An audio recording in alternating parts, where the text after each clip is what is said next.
Praise the Lord. ஆண்டவராக இயேசு கிறிஸ்துவின் நாமத்தினாலே என்னுடைய அன்பின் வாழ்த்துதலையும் ஸ்தோத்திரங்களை தெரிவித்துக் கொள்கிறேன். எலியா தமிழ் கிறிஸ்டியன் யூடியூப் சேனல் மூலமாக உங்களை சந்திப்பதில் நான் மிகுந்த மகிழ்ச்சி அடைகிறேன். கர்த்தர் தாமே உங்களை ஒவ்வொருவரையும் ஆசீர்வதிப்பாராக. இந்த நாளிலும் கூட ஒரு தியானமாக கொண்ட வசனம், எப்பொழுதும். இந்த வார்த்தை உங்களுக்கு என்னென்ன சமயங்களிலே உங்களுக்கு நீங்கள் பழகிக்கொள்வீர்கள் என்பது எனக்கு தெரியாது. ஆனால் எப்பொழுதும் பாருங்கள், உங்களுக்கு ஒரு உதாரணமாக சொல்லுகிறேன். எப்பவுமே ஒருத்தர்கிட்ட போய்ட்டு ஒரு உதவி கேட்கும்போது எப்பவுமே கேட்டால் அவங்க என்ன ஆவாங்க? டென்ஷன் ஆகிடுவாங்க. இப்போ நம்ம வீட்டிலையே எப்பவுமே ஒருத்தராண்ட காசு கேட்கும்போது ரொம்ப டென்ஷன் ஆகிடுவாங்க. இல்லை, சும்மா சும்மா வந்து காசு கேட்குறேன், சும்மா ஹெல்ப் பண்ணுறேன். அப்போ எப்பொழுதும் யாருக்கிட்டையும் எதுவுமே ஒரு கேட்க முடியாத சூழ்நிலை. எப்போவாவது கேட்கலாம், ஆனால் எப்பவுமே சில பேர்கிட்ட உதவியும் காசும் இல்லை மற்ற உதவிகளையும் யாருக்கிட்டையும் கேட்க முடியாது. அப்போ இந்த எப்பொழுதும் இந்த வார்த்தை எந்த இடத்துல பயன்படுத்த வேண்டும் என்பதை நான் உங்களுக்கு சொல்ல போகிறேன். இந்த எப்பொழுதும் என்பது தேவனிடத்தில் மாத்திரம்தான். அல்லேலூயா. மனிதனிடத்தில் எப்போவுமே நீங்கள் சில வார்த்தைகள் எப்போவுமே கேட்டுட்டு இருந்தால் அவங்க டென்ஷன் ஆகிடுவாங்க, மூஞ்சை காட்டுவாங்க, கோபப்படுவாங்க, நம்மளை உதாசனப்படுத்திடுவாங்க. ஆனால் எப்போவுமே நீங்கள் ஆண்டவர்கிட்ட என்ன காரியம் கேட்டாலும் அவர் உங்களை உதாசனவே படுத்த மாட்டார். ஆகையினால தான் வேதம் இப்படியாக சொல்லுகிறது. சங்கீதங்கள் புஸ்தகம் 16ஆம் அதிகாரம் 8ஆம் வசனம், கர்த்தரை எப்பொழுதும் எனக்கு முன்பாக வைத்திருக்கிறேன், அவர் என் வலது பாரசத்தில் இருக்கிறபடியால் நான் அசைக்கப்படுவதில்லை. அப்போது கர்த்தரை எனக்கு முன்பாக எப்பொழுதும் வைத்திருக்கிறேன். எப்பொழுதும் நீங்கள் அவரிடத்தில் பேசும் பொழுது, எப்பொழுதும் அவரிடத்தில் நீங்கள் ஜெபம் பண்ணும் பொழுது, கர்த்தர் உங்களுக்காகவே பிரத்யட்சமாக உங்களுக்கு பதில் அளிக்கிறார், உங்களுக்கு உதவி செய்கிறார். இந்த நேரம் அந்த நேரம் கிடையாது. இப்போ மனிதரிடத்தில் பாருங்கள், ஒரு கணவன் மனைவி ஒரு குடும்பத்தில் இருக்கிறவங்க எப்போவுமே கணவர்கிட்ட போய் காசு கேட்குறது, எப்பவுமே இந்த காரியங்களை ஏன் மொத்தமாக கேட்க மாட்டியா அப்போ என்ற வார்த்தை இல்லை. சில பிள்ளைகள் இடத்துல, நம்ம பிள்ளைகள் இடத்துல இல்லை எப்பவுமே காசு கொடுங்க, எப்பவுமே காசு கொடுங்க, இதை வாங்கணும் அதை வாங்கணும்னு சொன்னால் டென்ஷன் ஆகிடுவாங்க. இது முதல்ல சொல்ல மாட்டியா? அப்போ ஆண்டவர் என்பது எப்பவுமே நீங்கள் அவர்கிட்ட கேட்கணுன்னு அவர் பிரியப்படுகிறார். இப்போது ஒரு மனிதனிடத்தில் எப்பவுமே எந்த காரியத்தை கேட்க முடியாது.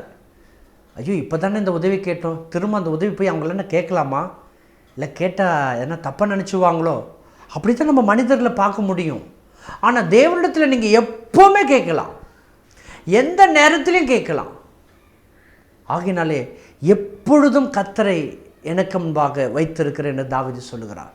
அதே போல் எப்பொழுதும் நான் அவரை துதிப்பேன். சங்கீதம் 71ஆம் அதிகாரம் 6ஆவது வசனம், கர்த்தரை நான் எக்காலத்திலும் ஸ்தோத்திரிப்பேன், அவர் துதி எப்பொழுதும் என் வாயில் இருக்கும் என்று தாவீது சொல்லுகிறார். இந்த 71ஆம் அதிகாரம் 6ஆவது வசனம் சங்கீதத்திலே எப்பொழுதும் ஆண்டவரை நான் துதிப்பேன்.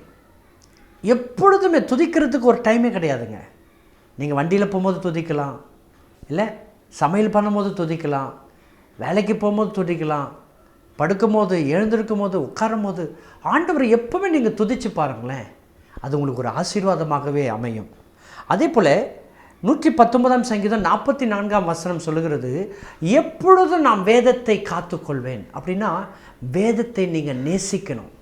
வேதத்தை நேசிக்கிறவங்களுக்கு மிகுந்த சமாதானம் உண்டு. எப்பொழுதும் பாருங்களேன், சங்கீதம் 1ஆம் அதிகாரம் 2ஆம் வசனம், இரவும் பகலும் கர்த்தருடைய வேதத்தில் பிரியமாக இருந்து இரவும் பகலும் தியானமாக இருக்கிற மனுஷன் பாக்கியவான்.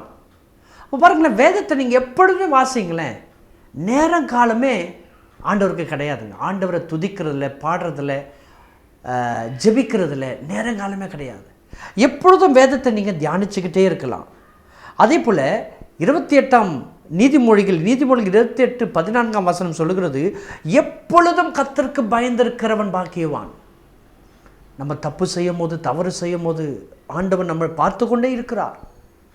இப்போ ஆண்டவருக்கு நம்ம பயந்துக்கிட்டே இருக்கணும். ஒவ்வொரு நேரங்களும் ஒவ்வொரு சமயங்களிலும் ஆண்டவர் பார்த்துக்கிட்டே இருக்கிறார். அப்போ எப்பொழுதும் கடவுளுக்கு நம்ம பயந்து வாழணும்.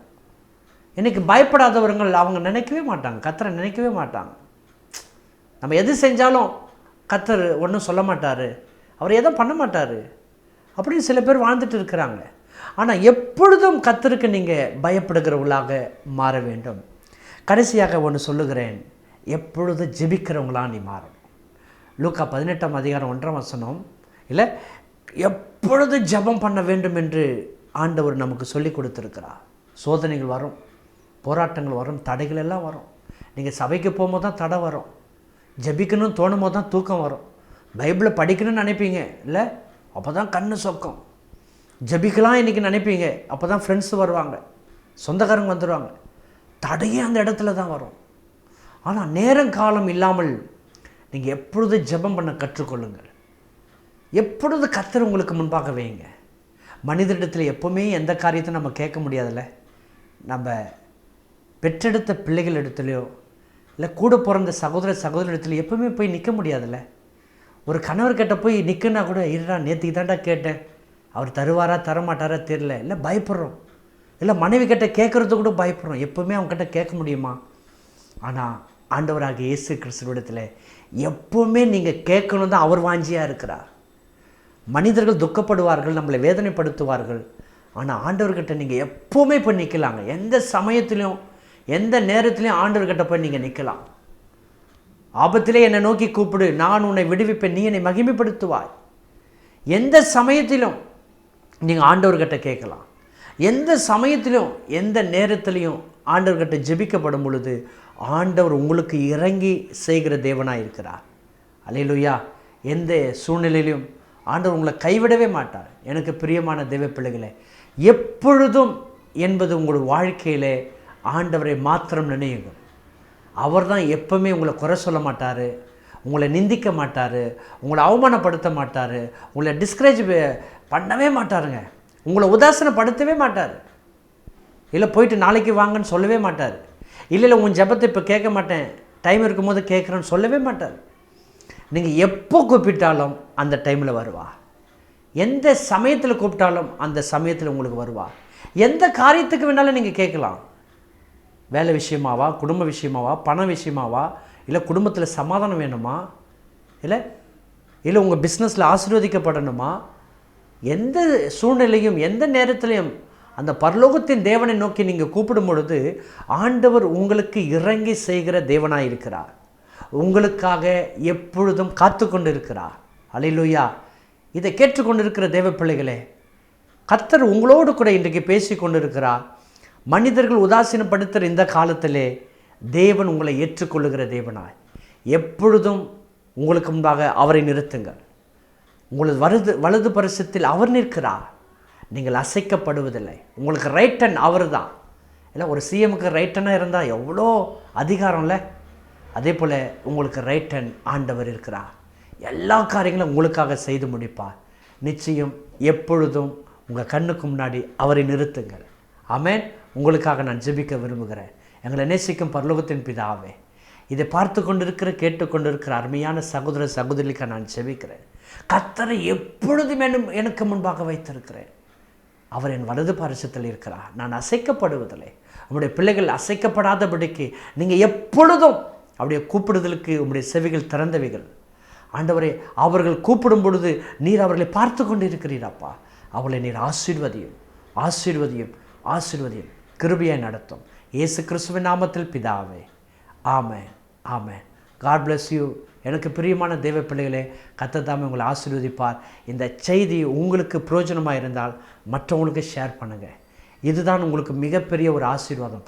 எப்பொழுதும் ஆண்டவரை நோக்கி பாருங்கள், எப்பவுமே நீங்கள் சந்தோஷமாக இருப்பீங்க. God bless you. கர்த்தர் தாமே உங்களை ஆசீர்வதிப்பாராக. ஆமென்.